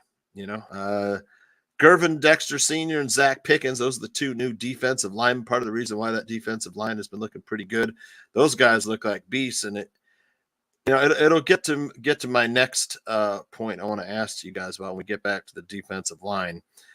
But Matt Eberflus, he likes having the studs inside rather than on the edges, edge rushers. So maybe that's why the Bears haven't gone after a free agent pass rusher just yet. But Danny and Aaron, are you guys a little disappointed that the Bears haven't signed a free agent pass rusher? And do you think they will, Danny? Yeah, I don't know. I guess it depends on what's going to happen in the first preseason game, because I don't necessarily think they're looking for veterans to get cut the way we have in other years where we're trying to get upgrades with whoever the hell we can.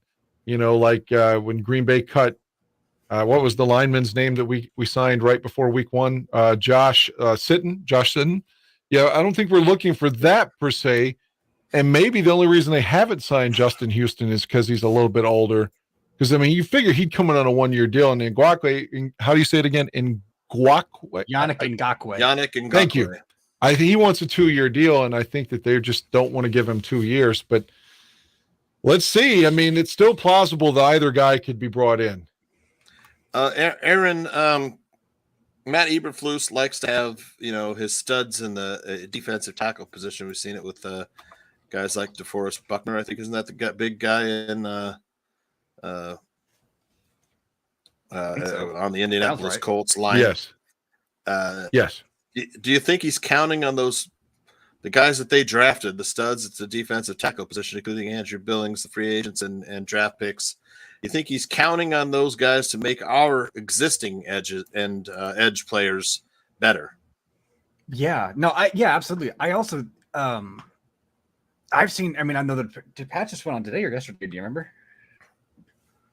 I believe it was yesterday. Today, right? Wasn't it today?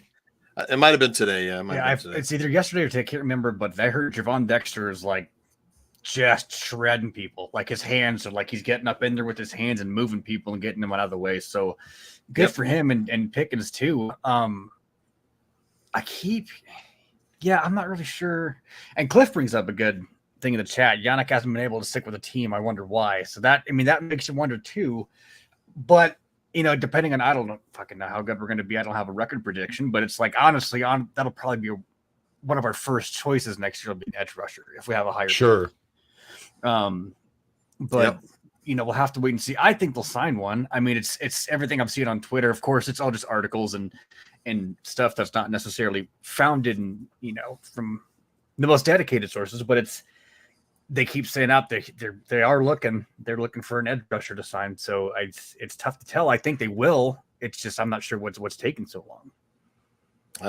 They might be waiting, to see who gets cut during cut downs. They'll pick up the guy. Also, if you're a veteran, you might be thinking, man, I'll sign when camp's winding down a little bit. Yeah. So I don't have to do all that working out in the sun. That's what I would do. I'll tell you what. And then number 6, Darnell White looked fire, man. It's good news too. We need him to play well. Him and both tackles, man. We need them to Did you all see where Darnell Wright was doing the conditioning for the wide receivers? No. No, he's doing the test. So he didn't read the sheet right. And he was like prepared himself to do the test, like a conditioning test for the receivers. So then he showed up and was like, well, shit, I don't have to do that. And he blows away the offensive. Obviously, he kills offensive line test. But yeah, he was like preparing for the wide receivers test. He didn't know. Yeah. Wow. Boy, I hope he's better on game day with assignments, huh? Yeah. Exactly. Hell yeah. So, Danny, you're a longtime broadcasting professional.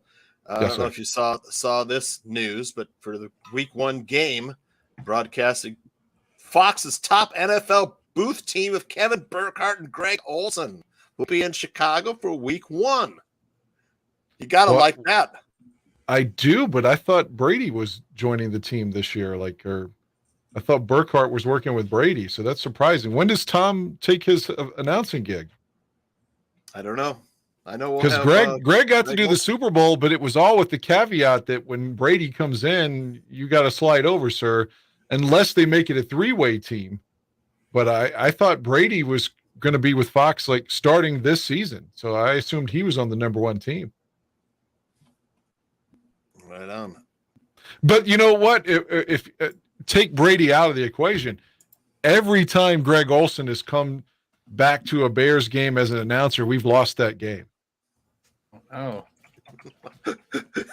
Is that what happens when he's come? If that happens, I may get arrested because I will blame Greg for it and I will yell at him. It's your fault, 82. Or he was 82 with the Bears. He had a different number with the Panthers. I don't give a fuck what his number was with Carolina. Oh, all right. Well, we got the Hall of Fame game coming up here, and the Bears, former Bears running back Bronco Nagurski will be featured. We honored this summer the 60th anniversary of his enshrinement. This dude. Man, I don't know if you've seen highlights of Bronco Nagurski. My dad used to always talk about Bronco Nagurski. I watched some highlights recently. I'm like, that dude was just a giant running over people. He was like 240 pounds back then, running back. But he'll be honored at the 60th anniversary. So I do have, where are they? No one's more excited in Canton than the strippers to see Mr. Watson coming in town. Let me go up here because he may want a massage and a blowjob. Here we go. So the NFL Hall of Fame game is the day after tomorrow. Do you guys know who some of the inductees are this year? I saw that Tiki Barber was putting in his brother Rondé. Right, Rondé will be enshrined.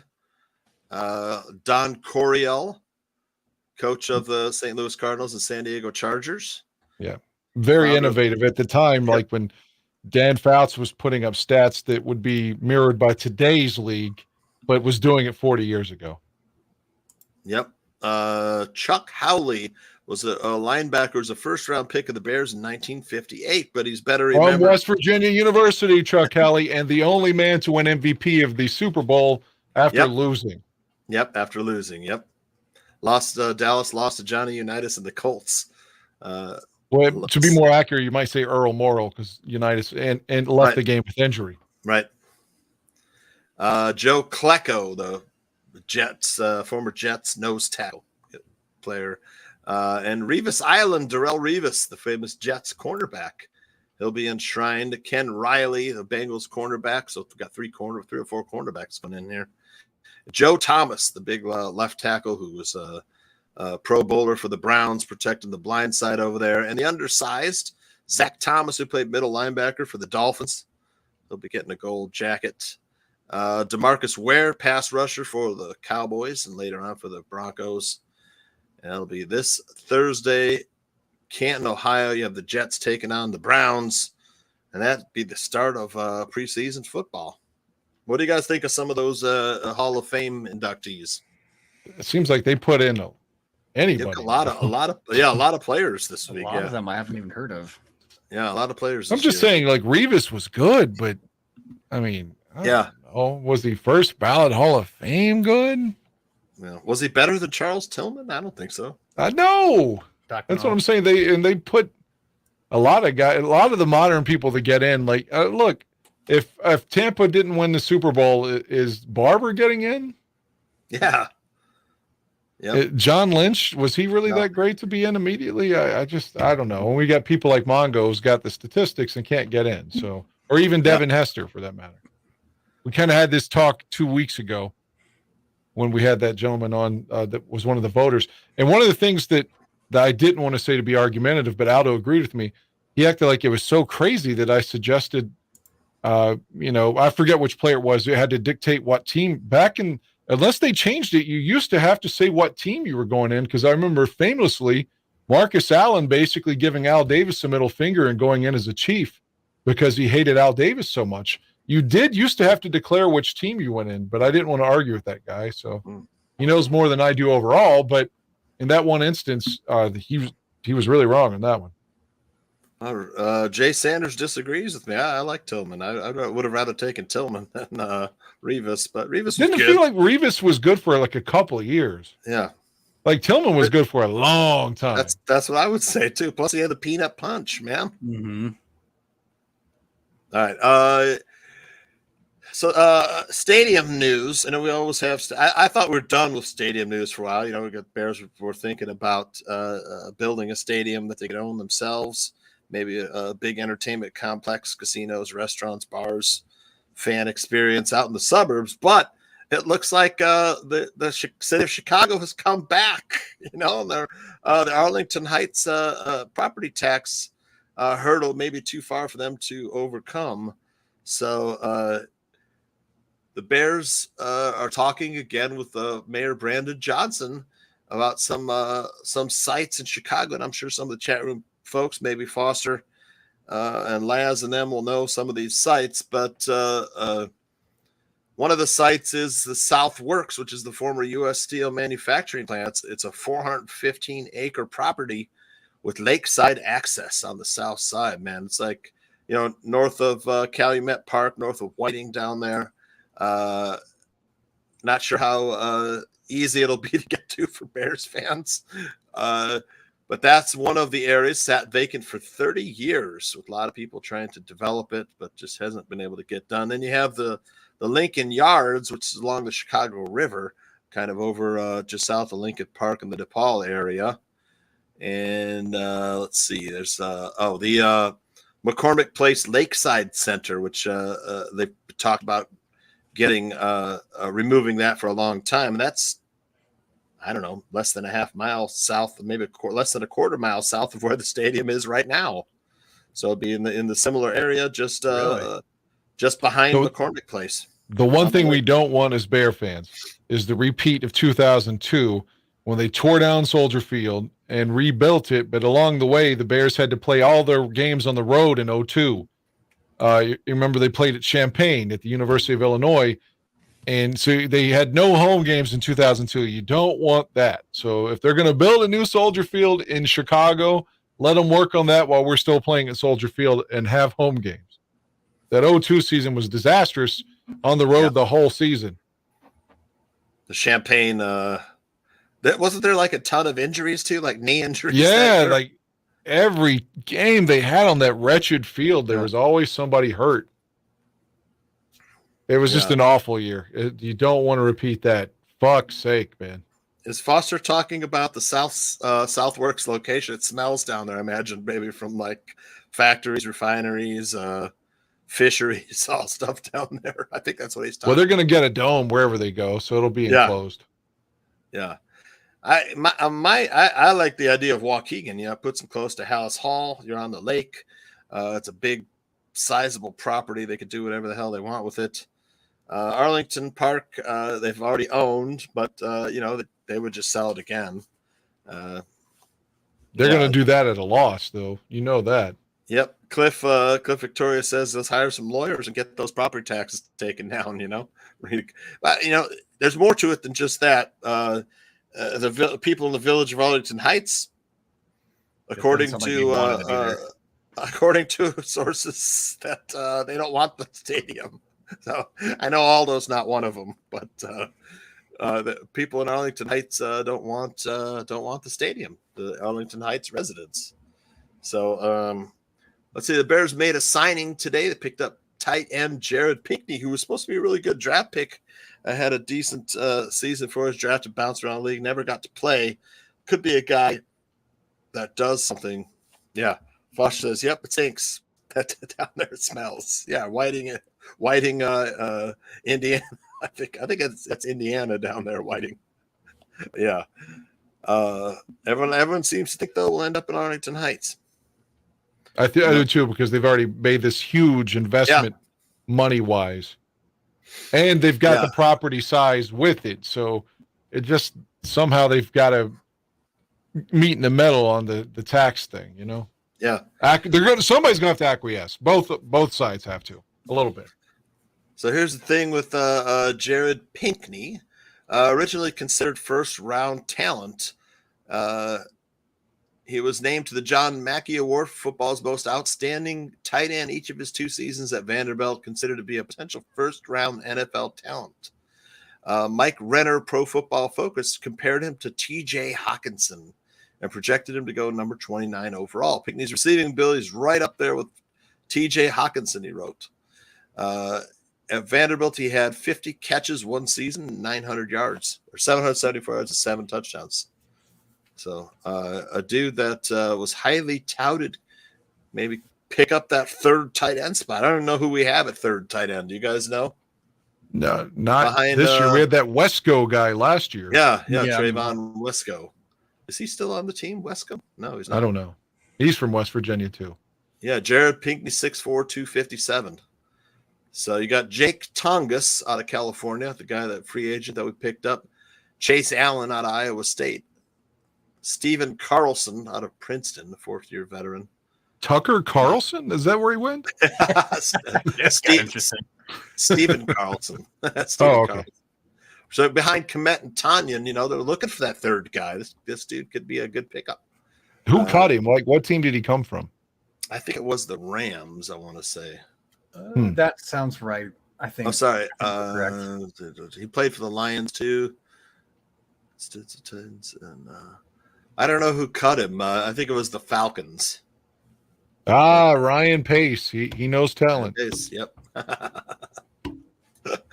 Phil Emery's not there anymore. I think he retired. Thank goodness. Yeah. Yeah, thank goodness. Hey, at least Phil Emery wanted to win multiple championships. He just didn't know how to do it. I got this is a point you guys may not have thought about, but the Bears will have number 1 waiver priority all the way up to week 2 because of their record last year. So we have first priority on every single player that is waived for the next month, except for vested veterans. I think that right there, what you just showed, is the reason we haven't signed somebody yet. Yep, there you go, Danny. Yep, right on. All right, and then here's another thing. From week 7 to 15, Justin Fields was dealing, and he was really playing well in this eight game span. He had 98.2 passer rating, 19 total touchdowns, 729 rushing yards. From week 7 to 15, a 64.6 QB rating. Anything above 60 is elite, and a 67% completion rate and only 5 interceptions. And in this stretch, he played the Eagles, the Patriots, and the Cowboys defenses, 3 pretty good defenses. So right there was probably part of the reason that gave Ryan Poles, cause to keep Justin Fields rather than trading him away and drafting one of the quarterbacks in this last draft. But if anybody tells you Ryan Field or Justin Fields can't or isn't any good, point back to the second half of last season, playing behind a terrible offensive line with no wide receivers of note. And if you had told me that because he looked so good, the whole team looked good against the Patriots. Yeah. And it was the first time they'd ever won a game in the state of Massachusetts, ever. The Bears had never won when they were the Boston Patriots, New England Patriots, had never won in Massachusetts. If you had told me, as dominant as they were on that Monday night game, they're going to lose every game the rest of the season, I'd have been like, you're fucking crazy. It's funny. I don't remember who it was. Somebody pulled up a tweet from Greg Gabriel, and it's like, how does this tweet age? And he's literally said, yeah, like they're going to go 3-15 or something like that for the rest of the season. And they did exactly that. I can't remember who it was, but they posted that up. I was like, oh no. Aged like spoiled milk. Yeah. All right. I wanted to ask you guys' opinion. This is something that I have been thinking about for about a week, maybe, since a lot of stuff's been going on in the NFL, not just with the Bears. The Bears don't really have this issue to deal with, but it's about running backs. Recently, Jonathan Taylor requested a trade. Austin Eckler requested a trade. Saquon Barkley wanted to have a better payday than he got. And NFL just has not paid running backs, man. They're expendable. Joe Mixon took a pay cut. Aaron Jones took a pay cut. Dalvin Cook was released. Ezekiel Elliott was released. All these, I kind of feel sorry for some of the running backs. I mean, they're super important. They're players that the other defense has to game plan for every week, and they're severely underpaid. Danny, what are your thoughts? Well, people were attacking Barkley when he initially signed that contract, and he had been franchised, and he ended up taking a deal that was about $1.5 million more than what the franchise would have paid him. And they were saying he killed contracts for running backs. If I'm Saquon Barkley, I'm like, well, fuck you. I want to play, and I got more money than I was going to get if I signed the franchise deal. So it's unfortunate that people could come after him and say he was killing the market. But for other guys, I mean, Dalvin Cook's hurt a lot. Ezekiel Elliott's hurt a lot. Mixon has had a lot of character issues, but took a pay cut. Hurt a lot too. Yeah, Kareem Hunt has had character issues. Yeah. Leonard Fournette, I wanted the Bears to sign him when he went to Tampa. He got his ring after Jacksonville cut him, but he's had like that mercurial thing where people just say that he's been injured too. But like Cutler, when you just kind of get labeled a guy that's just moody and is an asshole, that's kind of the label Fournette's gotten. Josh Jacobs is a free agent, good player. They got him because of us, because of the Khalil Mack trade. Eckler, I thought, was going to be happy with the Chargers. And now wants out. I don't know. And then Taylor wants out. I mean, it is what it is. Most running backs at this point, they do feel are replaceable, and that's unfortunate. It is. My question is, how do we make this better? How do you solve this? Is there like a minimum salary maybe in the next collective bargaining agreement for running backs? Because they handle the ball pretty much the most, besides the quarterback. They take a pounding, and there's the injury attrition factor. How do we make the situation better? Because I don't think it's fair. Other players are more highly paid than running backs. It's just is it an unfortunate situation that has no solution, Aaron? It didn't, and I could be off base here. I thought a bunch of them were getting together and were going to go to the league about it. Or just massive hole. Yeah. Good luck.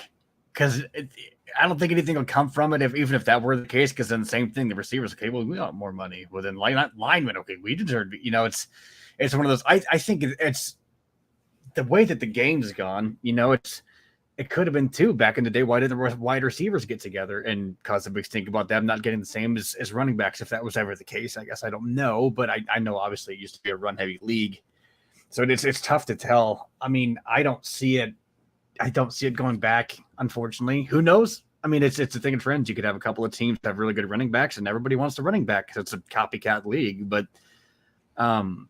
it sucks for running backs. It's obviously being a Bears fan, you love the running game, but it's just I don't see it going back with the gunslingers and the running guns and the quarterbacks are just as capable most of the time anymore as the running backs of getting yards with the run play. So it's we already got a guy that can't throw and run. Why are we gonna pay the guy that just runs? Kind of a deal, Yeah. Well, Tennessee they ran to the AFC title game, almost the Super Bowl with Derrick Henry. Yeah. Yeah, so, but Derrick Henry's not human. It's different. No, that's what I'm saying. Derrick Henry every year. You're right. He's definitely the outlier right now. So I think, like Foster says, it's sort of a cycle. Yeah. Because if you have another running back such as Henry, who's going to be younger typically, because Henry's been taking a lot of shots, but let's say the next Derrick Henry makes an impact wherever that is. Hopefully Foreman in Chicago or the guy we drafted. What's his name again? The kid from Texas? Roshan Johnson. Maybe he's the next Derrick Henry. Whoever it is, like Aaron said, then the next team will be a copycat, and maybe they'll start pounding the rock. So it just goes in cycles, and this is where we are right now. Now, we hit almost everything on my list, but before we talk about gosh, do I have it? Let me see if I have it. I didn't upload this. Anyways, why don't we talk about Angus Cloud, Danny? Yeah, he allegedly his father. If you don't know, in the days of I Have a Stream, all three of us were talking about Euphoria. I guess that would have been season 1 when we were doing the show. Yeah, and then season 2 I thought was really good, and Aldo was a fan of it. But yeah, Angus Cloud. He was a guy they saw walking on the street and stopped him and was like, "Hey, we think you'd be perfect for this part." He wasn't an actor. So, and he gets good reviews and helps carry the show in a lot of ways. But again, born in 1998, and allegedly his father died and he just couldn't deal with it or cope with it and may have overdosed or done something. It hasn't been conclusively said how he died yet, but the implication to me is overdose. He wanted to kill himself with an overdose because of his father's death, which obviously for his family, everything's more important than the show. But from a fan of the show perspective, I don't know. Do you think Euphoria just gets canceled now? Because the girl that played Kat is gone, said she hates the director. She's gone. Ashtray got killed. And now I guess they could say that, Fesco died or bled out from when he got arrested because he had been shot and injured during that too. But still, it just feels like it's a lot for the show. Couple that with that guy that does the show was responsible for that show with Johnny Depp's daughter that got so many negative reviews that maybe they just cancel the show now. Could be. Tough to tell. Yeah, it's sad. I mean, they did not report the cause of death, but I'm led to believe from reading every article on it that he committed suicide. Just grief-stricken after the death of his best friend, which was his father. Natural talent. Really love the kid, man. Handsome kid, great, just natural talent, natural actor, man. Just, Cliff say he OD'd, huh? Danny, what did they give us a cause of death or for? No, the implication was that it was, an overdose based upon his grief, but nothing has been said conclusively, at least not that I've read. Right. We've had a couple of people die. Sinead O'Connor died. Paul Rubens, who played Pee Wee Herman, passed away. Passed away. Yeah. Yeah. Sinead O'Connor's is allegedly a suicide as well. Okay, I didn't know that, man. I think she had one of her children die or overdose or something bad happened to her with one of her kids, and she's been had been dealing with mental health ailments ever since. For fuck's sake. All right. Let me do something here. Yeah, as far as canceling the show, if they did cancel the show, Danny, I think it ended in a good spot, you know? Yeah, I really like season 2. I thought it was better than season 1. There, of course, some of the characters that were prominent in season 1, such as Kat, took a back seat, which is unfortunate. But the stuff with Cassie and her big breast, and Nate, and what was the girlfriend's name, Maddie? Yeah, all of that triangle. That triangle was great. And then I just thought it carried season 2, in my opinion. Then the stuff with Rue and the drugs. I mean, it was really good. I thought season 2 was dynamic. Yeah. I thought it was better than season 1. Yeah, both seasons were excellent. Yeah, it's a shame. They're asking in the chat room if anybody saw any good movies lately. Oh man, Oppenheimer is 5-star. Did you see it, Aaron? I fucking loved it. Every second. I thought it was great. It was so fantastic. What a ride, man. And it's not often that I'm like, this was art, but this was art. Like, it was a real experience. Did not feel like 3 hours. I fucking loved it, man. I did too. And it was, 3 hours, and at no point in the movie did I think it felt like it was running long. Mm-hmm. It just felt like, wow, it's over. How long has it been? 3 hours. Okay. Mm-hmm. It was such a great movie. The way it was shot, the story, everything about it. Everything about it I really enjoyed. And the acting was great. Downey Jr. was great in it as well. As sort of you didn't know that he's sort of the heel there for a little bit, but he emerges as the bad guy. Mm-hmm. And what makes him such a great villain or bad guy is that his character kind of is sort of not cognizant of the fact that he's being an asshole. You always thought that made the best wrestling bad guy, when the wrestler, he wasn't just going for cheap heat. He legitimately thought his viewpoint was correct. Mm-hmm. Whether that's like Macho Man Savage with Hogan, and like, man, you keep touching my woman, you keep fucking with Elizabeth, and so I can justify what I'm doing because I'm right. That's the way I felt Downey Jr.'s character was in Oppenheimer. I thought he should probably be up for best supporting actor. And the guy that played Oppenheimer was tremendous. Yeah, who plays Oppenheimer? Cillian Murphy. Oh, Cillian Murphy. Yeah, I love him. Yep. He's great. He was great. Peaky Blinders is a great show. All right. Then a couple of actors emerged that hadn't been in movies in a while. You remember Matthew Modine? Yeah. Matthew Modine's Stranger got a Things. role in. He's got a role in it, and so does the guy. Do you remember the Patrick Swayze film Ghost? Mm-hmm. Tony Goldwyn. Yeah, he's in it. Exactly. Yeah, he's also a producer and director aside from being an actor.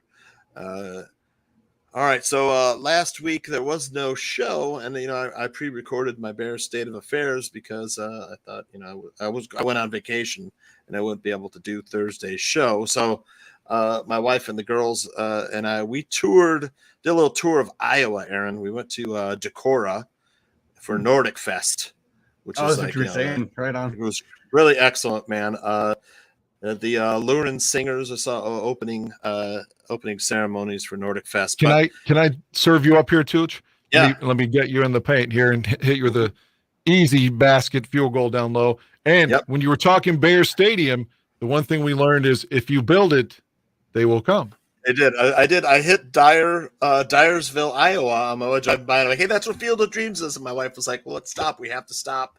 She bought the entrance fee for me to go there. Cool, and I ran the bases. So here's Tooch running the bases of Field of Dreams in Dyersville, Iowa.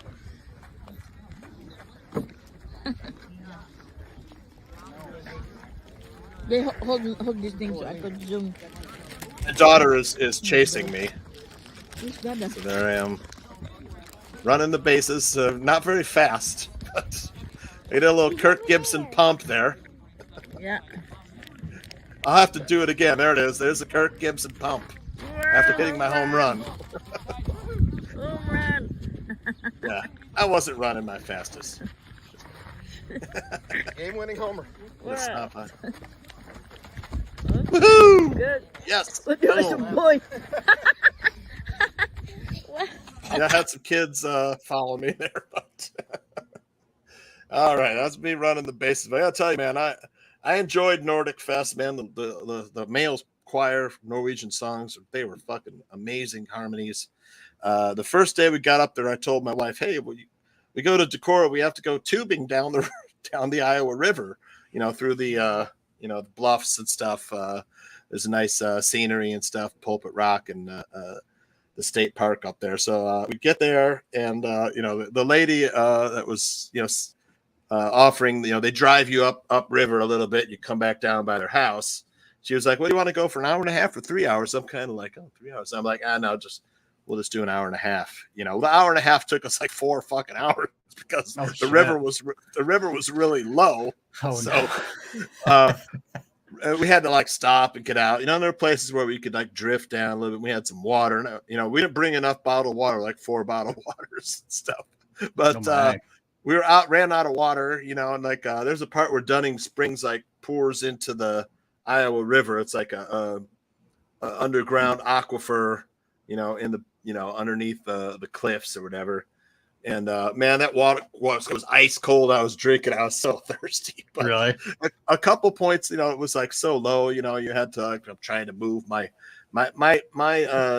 abdominal muscles were so spent. Oh, for sure, dude. Yeah, I can imagine. I had muscle spasms on my gut for like the rest of the trip. And then my 5-year-old who was chasing me around the bases, Camilla, her inner tube got away from her.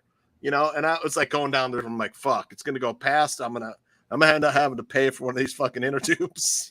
So dang. I'm chasing it through the shallows. Then it gets deep. I'm swimming after it.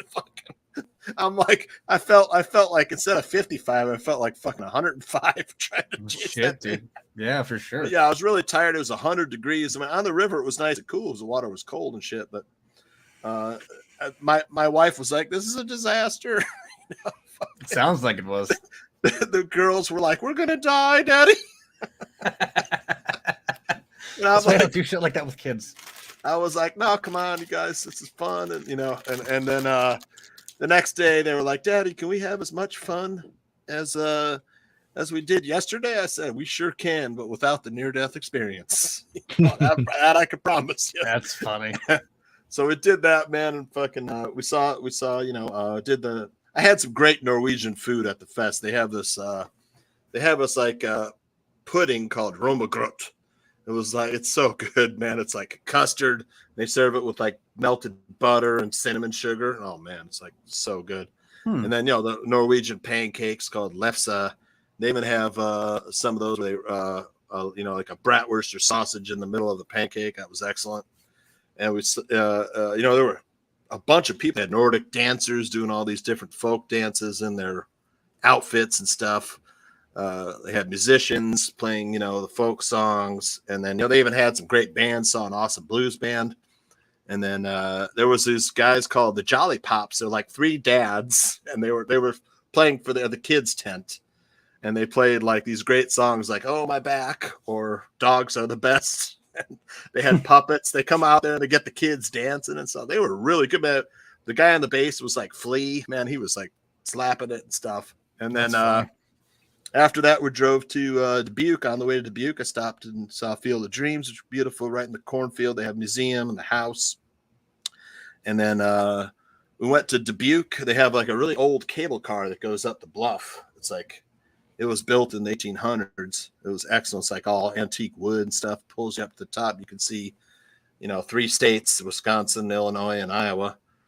And then we went to Water Park, and we did the museum, Riverfront Museum. They had a lot of great animals, alligators and otters and sturgeon, all sorts of great gar. The kids loved it. Interactive. And on the way back home, we stopped at the Amana Colonies, which is the Amish village. Had some good German Amish food, man. It was great. Great trip. I was all sunburnt, and I was hurting that day. I ran the bases because I had been in the river the day before. Fucking. But yeah, it was a good time, and I really needed the vacation too. But came back, of course. I wanted to before we get out of here. I know, Danny, you got to go to work tonight, right? Yeah, got 2 things for you. Yeah. Sunday on HBO, or if you just prefer the app, Max, The return of Winning Time, season number 2, starts this Sunday night. Oh. And I look at the clock and it says August 1st. 2 months from today, I'll be in Chicago for week number 4, Chicago and Denver, October 1st. I mean, I'll be there week 1 for Green Bay, but that's how close it is. I'm looking, man. In 2 months, hopefully I will be leaving Soldier Field happy that the Bears just beat the Broncos. Nice. Yeah. There was that whole little hullabaloo between Aaron Rodgers and Sean Payton, as Sean Payton said that Nathaniel Hackett's coaching job, he must have been reviewing the tape.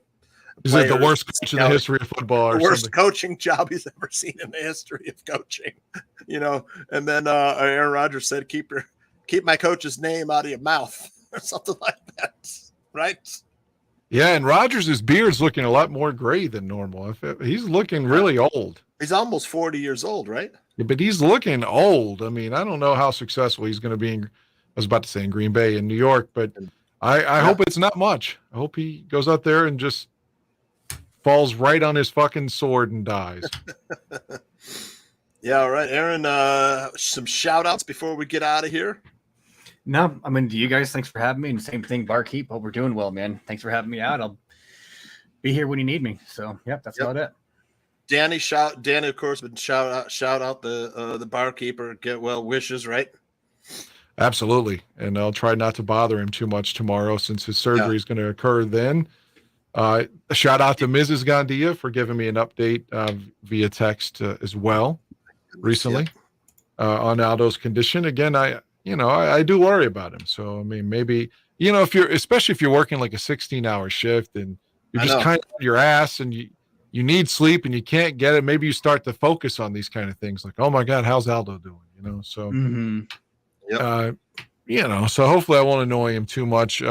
Had great conversation this weekend with our guy, Isaiah Robles. He and his lady got to see Bush. Shout out to our friend, Sonny Jovanovic, who was listening to us live a little while ago. So, and I know both of them have at least expressed some interest in maybe going to that Packers game where we're still supposed to give away another ticket. Again, that's just kind of on the back seat because of Aldo's condition for obvious reasons. All right. Man, keep me posted, Danny, by text if you can, how Aldo's doing as soon as you hear it. I want to shout out Aldo. I couldn't believe he was doing work on this show before the show. I was like, what the hell are you doing? But that's Aldo. Wants to make sure the product is good. I almost messed it up tonight at the beginning. Good recovery. It was like, it was like I'm clicking it. It was like triple clicked, man. One click. It was just kept playing, Am I trying to turn it off? Anyways, before we get out of here, I want to shout out my wife for bearing with all my vacation planning and stuff and the rafting or inner tube trip on the river. She's a trooper. All right. And for all the barflies, say good night and thanks for always tuning in, all the support, man, from all the barflies, right? Yeah, absolutely. Great. And I enjoyed being with you two gentlemen as well. Yeah, I mean, we hit everything, didn't we, Danny? We got a lot of talking, man. Covered a lot of bases.